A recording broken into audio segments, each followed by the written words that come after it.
The live TV, सच सबसे आगे। नमस्कार, द लाइव टीवी देख रहे हैं आप। आपके साथ मैं हूं आदित्य कुमार। पाकिस्तान के नए कोच मैथ्यू हेडन को बनाया गया और मैथ्यू हेडन ने एक ऐसी बात कह दी जिससे आरएसएस के मुंह पर तमाचा पड़ा है और उन संघियों की सोच के पर भी तमाचा पड़ा है। और उन्होंने कहा है कि अब वो रोज पढ़ते हैं कुरान। मैथ्यू हेडन ने एक निजी चैनल को इंटरव्यू देते हुए कहा कि मोहम्मद रिजवान ने मुझे तोहफे में कुरान दी और मैं इस पवित्र किताब को रोज पढ़ता।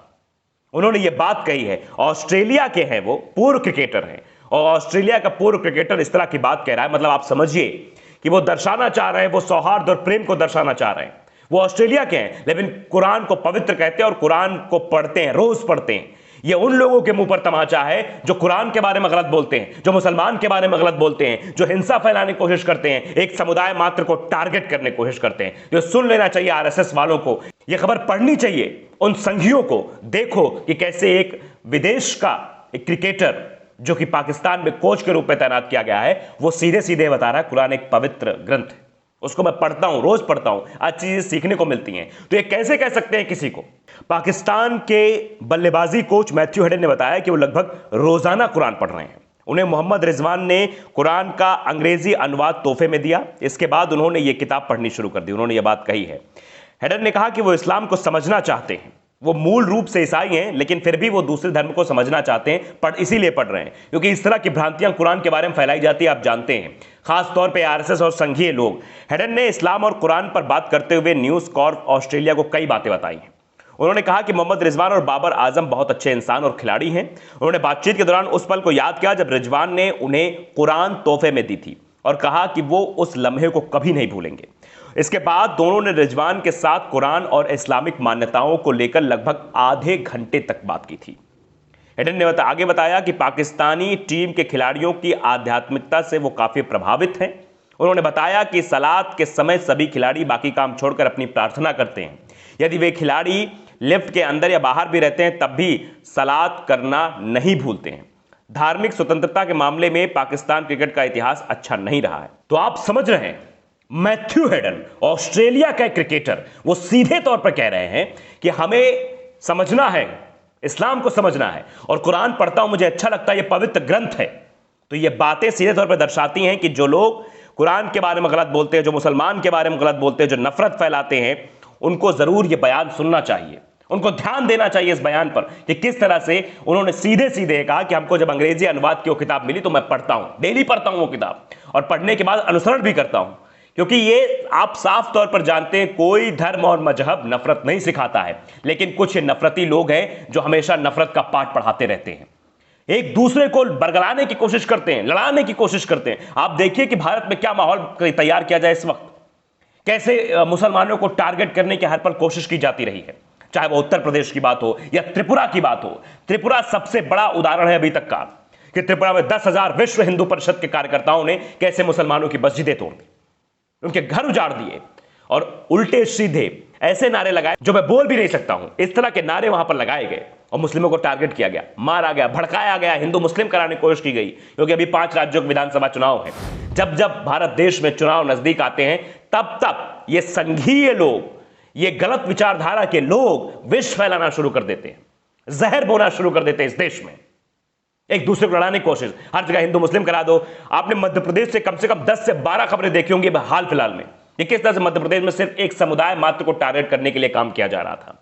चाहे वो रैंप वॉक की खबर रही हो, वहां पर कैसे हिंदूवादी कार्यकर्ता पहुंच जाते हैं, चाहे वो एक डांडिया कार्यक्रम की बात रही हो या फिर चूड़ी वाले की बात रही हो या फिर जीरा बेचने वाले की बात रही हो, एक के बाद एक ऐसी घटनाएं सामने आती है जो दर्शाती हैं कि भारत में किस कदर माहौल खराब किया जा रहा है और सिर्फ चुनावी फायदे के लिए है। चुनावी फायदा लेना है, देश में नफरत फैलानी है। अंग्रेजों ने जो काम पहले किया था कि आओ यहां पर एक दूसरे को लड़ाओ और राज करो, वही काम भारतीय जनता पार्टी और संघीय लोग कर रहे हैं। सेम वही प्रोसेस है, उसमें कोई दो राय नहीं है। आपस में हम आपको लड़ाएंगे, उसके बाद हिंदू मुस्लिम कराएंगे, फिर वोट लेकर चले जाएंगे, सिंहासन पर विराजमान हो जाएंगे और अपनी गलत और टुच्ची राजनीति करेंगे। तो ये बात हमें समझनी होगी। ये बात इसलिए समझनी जरूरी है कि आप देखिए ऑस्ट्रेलिया के खिलाड़ी जो कि पाकिस्तान में कोच के रूप में तैनात किए गए, जब उन्हें गिफ्ट मिली, कुरान गिफ्ट में मिली, तो उन्होंने उसे पढ़ना ठीक समझा। उन्होंने ये नहीं कहा है, उन्होंने सीधे सीधे कहा कि हमें समझना है इस्लाम को और मैं इस पवित्र ग्रंथ को पढ़ता हूं, मुझे अच्छा लगता है पढ़ना। तो आप समझिए कि वो तो मान रहे हैं, वो इस चीज को मान रहे हैं, जबकि धर्म से वो ईसाई हैं, लेकिन फिर भी उन्होंने उस ग्रंथ को पढ़ना स्वीकार किया, उस ग्रंथ को समझना स्वीकार किया, इस्लाम को समझना स्वीकार किया। लेकिन ऐसे लोग हमारे देश में हैं, भारत देश में संघीय प्रवृत्ति के जो लोग हैं, जो आरएसएस वाले अपने आप को कहते हैं, हिंदू हिंदू हिंदू चिल्लाने की कोशिश करते हैं, राष्ट्रवाद की बात करते हैं। राष्ट्र का मतलब भी शायद इन्हें नहीं पता होगा, वे सिर्फ राष्ट्र राष्ट्र की बातें करेंगे और राष्ट्र की बातें करके जनता को बरगलाने की कोशिश करेंगे। लेकिन यह सत्य है कि इस तरह से ऑस्ट्रेलिया के एक पूर्व क्रिकेटर का यह बयान एक तरीके का तमाचा है उन संघीय लोगों पर, उन आरएसएस के लोगों पर जो देश में नफरत फैलाने का काम करते हैं। करारा जवाब है उन लोगों को, उनको यह बयान जरूर पढ़ना चाहिए, देखना भी चाहिए बयान। ये कैसे ऑस्ट्रेलिया के पूर्व क्रिकेटर मैथ्यू हेडन ये कह रहे हैं कि मैं पढ़ता हूं कुरान और मैं इस्लाम को समझता हूं, इस्लाम को समझना चाहता हूं, मैं धर्म से ईसाई हूं, लेकिन मुझे अच्छा लगता है। और कोई, ये जैसे मैंने पहले ही बात कही कि कोई धर्म मजहब नफरत नहीं सिखाता है। ये जो चंद नफरती लोग हैं यही सब ये काम करते हैं और इन्हीं से हम लोगों को बचना है। इनके प्रकोप, ये जहरीले आदमी होते हैं और जहर एक दूसरे से फैलाते रहते हैं, वितरित करते रहते हैं। आप देखिए कैसी कैसी मानसिकता लोगों की हो गई है। कहीं देखिए, कहीं से जो है लोगों को भगाया जा रहा है, मारपीट की जा रही है लोगों के साथ, आधार कार्ड मांगा जा रहा है, नहीं मिल रहा तो उसके बाद मारपीट करते हैं लोग मुसलमानों के साथ। कानपुर की घटना आपके जहन में अभी भी होगी, कानपुर में किस तरह ऑटो रिक्शा चालक को मारा गया, उसकी बेटी के सामने उसको प्रताड़ित किया गया कुछ बजरंग दल के गुंडों ने। इनको गुंडे ही कह सकते हैं। ये कुछ संगठन बना के छोड़ दिए गए हैं जिनका काम है बस नफरत फैलाना, मारपीट करना, मुसलमानों को टारगेट करना, ये यही काम करते रहते हैं। बजरंग दल, विश्व हिंदू परिषद, बहुत सारे ऐसे संगठन बना दिए गए, हिंदू जन जागरण मंच, जबकि हिंदुत्व की असली परिभाषा इन्हें नहीं पता होगी, न संस्कृति के बारे में पता होगा, न भारतीय साहित्य में, न भारतीय संस्कृति के बारे में पता होगा, न हिंदुत्व के बारे में असली जानकारी होगी। क्या हिंदुत्व ये सिखाता है कि हम एक दूसरे से नफरत करें, एक दूसरे को मारे पीटे, इसी में हिंदुत्व की बड़ाई होगी? कभी भी किसी धर्म को बढ़ाने के लिए यह सब प्रक्रिया किसी भी धर्म में नहीं लिखी हुई, किसी मजहब में नहीं लिखी हुई है कि दूसरे मजहब को बदनाम करना, दूसरे धर्म को बदनाम करना और अपने धर्म को सर्वोपरि बताना। ऐसा कहीं नहीं लिखा हुआ है। सभी धर्मों का सम्मान करना चाहिए, लेकिन ये कुछ लोग हैं जो ऐसा करते हैं। इन लोगों को करारा जवाब मैथ्यू हेडन ने दिया है और इन संघीय लोगों को यह बयान जरूर सुनना चाहिए, और सुनेंगे तो शायद इनकी आंखें खुल जाएंगी। द लाइव टीवी को अगर आपने सब्सक्राइब नहीं किया, सब्सक्राइब कर लीजिए, बेल आइकन जरूर दबाइए ताकि सच खबर आप तक पहुंचती रहे। नमस्कार।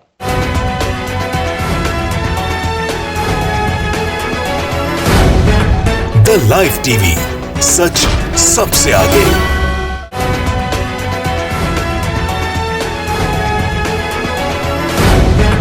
द लाइव टीवी, सच सबसे आगे।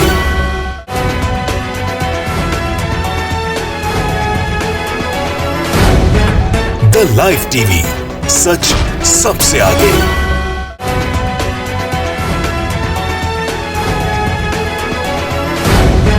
द लाइव टीवी, सच सबसे आगे।